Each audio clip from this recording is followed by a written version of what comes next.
मधनं पुण्यामध्ये एक अपघाताची घटना समोर आलेली आहे. कारण एका रेस्टॉरंटच्या परिसरामध्येच हा अपघात झालाय आणि एका मद्यधुंद चालकाने जो प्रकार केलाय त्याच्यामुळे हा अपघात झाल्याचं पाहायला मिळते. ड्रंक अँड ड्राईव्हची ही घटना पुण्यामधली.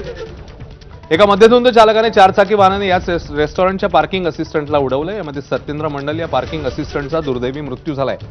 या घटनेत येरवडा पोलिसांनी चालकाला ताब्यात घेतलंय. पुण्यातील कल्याणीनगर भागामध्ये पुन्हा एकदा ड्रिंक अँड ड्राईव्हचा प्रकार समोर आलेला आहे आणि या अपघातात एकाचा जागीच मृत्यू झालाय. ज्या ठिकाणी हा अपघात घडला त्याच ठिकाणी मी आहे.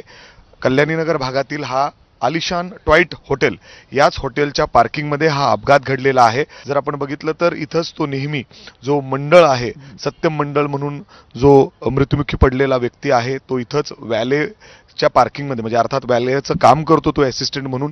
मात्र तो त्याचं काम करत असताना अचानक ही गाडी भरधाव वेगाने आली आणि थेट त्याच्यावर चढली आणि त्यामुळं तो अक्षरशः त्या ठिकाणी रक्तबंबाळ झालेला होता आणि या सगळ्या अपघातामध्ये त्याचा मृत्यू झालेला आहे. खरं तर पोर्शे कार केस ज्या ठिकाणी घडलेली होती तिथून अगदी 100 ते 150 मीटरच्या अंतरावर ही घटना या ठिकाणी घडलेली आहे. आणि त्याचबरोबर या ठिकाणी जर आपण बघितलं तर फॉरेन्सिकची टीम देखील या ठिकाणी आलेली आहे.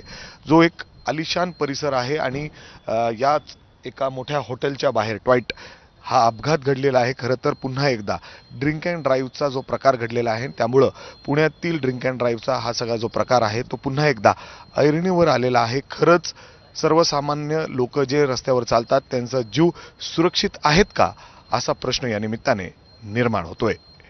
कॅमेरामॅन राजेश बिडकरसह मी मिकी घई, एबीपी माझा, पुणे. बातमी आहे पुण्यातल्या नवले पुलासंदर्भातली. कारण नवले